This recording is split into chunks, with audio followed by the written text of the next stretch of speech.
Brought to you by TechnoSpark 20 series smartphones.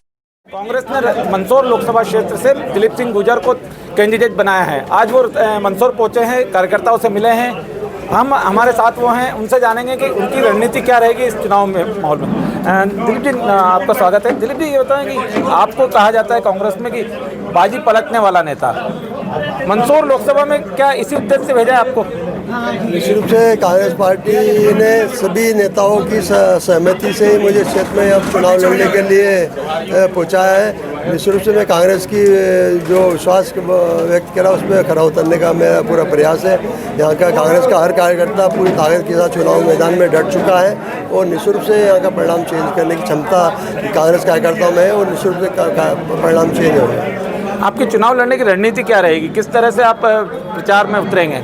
निश्चित से हम देखें यहाँ पर किसानों पे जो लगातार अफीम उत्पादन का क्षेत्र रहा है पूरे देश में पहचाना जाता है और निश्चित रूप से आप देखें कि यहाँ पे जो किसान है वो पूरी जेलें उनको झूठे प्रकरणों से भरी पड़ी है।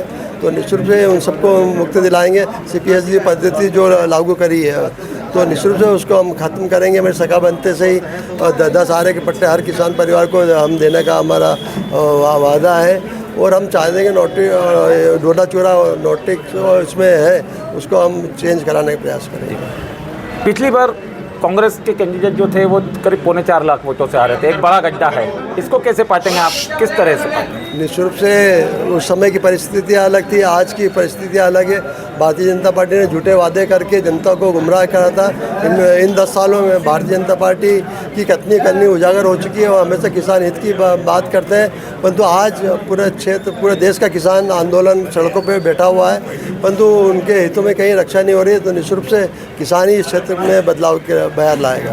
किसान आंदोलन इस मंदसौर से शुरू हुआ था, लेकिन कांग्रेस को कुछ फायदा नहीं मिला उस किसान आंदोलन का, ऐसा लग रहा है? नहीं, कुछ परिस्थितियाँ ऐसी बन गई कि किसान जो जनता जो चाहती थी उनको टिकट उस क्षेत्र में नहीं मिल पाया, तो इसलिए किसानों का कुछ परिणाम चेंज हुए हैं। परंतु किसानों के पूरे प्रदेश में तो उसका फ़ायदा हमको निश्चित रूप से मिला है। वो प्रदेश में कमलनाथ जी के नेतृत्व में सरकार बनी है और जो उन्होंने जो 2 लाख के कर्ज माफ़ी का जो वादा करा था उन वादों को भी उन्होंने पूरा करा है। जबकि केंद्र में मनमोहन सरकार थी, उन्होंने 72,000 करोड़ रुपया किसानों का माफ़ करा था।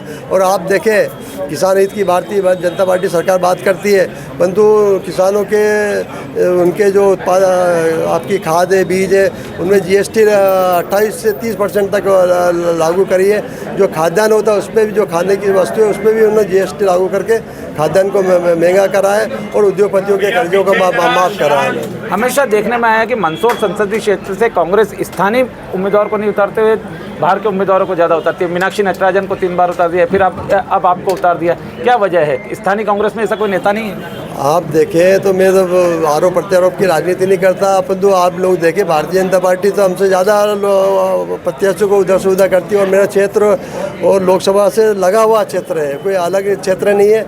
मेरे क्षेत्र के मेरा भी हमेशा से इस क्षेत्र में आना जाना रहा है। इस क्षेत्र में कांग्रेस के प्रभारी के रूप में कई बार मैं आंदोलनों में भी भाग ले चुका हूँ। यहाँ के तो निश्चित रूप से इस क्षेत्र हमारे कोई अलग नहीं है। क्या रहेगा परिणाम आपकी नज़र में? नहीं, निश्चित रूप से पूरे देश में बदलाव की बहार है। तो निश्चित रूप से सरकार जो हमारे राहुल गांधी जो न्याय यात्रा निकाल रहे हैं उसका असर निश्चित रूप से पड़ेगा। आज हम देख रहे हैं कि भारतीय जनता में गठबंधन की बोलती है, कांग्रेस ने गठबंधन कर लिया, परंतु अटल बिहारी वाजपेयी जी से ज़्यादा 50 से अधिक गठबंधन भारतीय जनता पार्टी ने करे हैं। ये थे दिलीप सिंह जी गुर्जर, जिनका ये कहना था कि यहाँ पर किसानों का मुद्दा सबसे बड़ा मुद्दा रहेगा और वो किसानों की समस्याओं को लेकर ही चुनाव मैदान में उतरेंगे। विजय मीणा, MP तक, मंदसौर।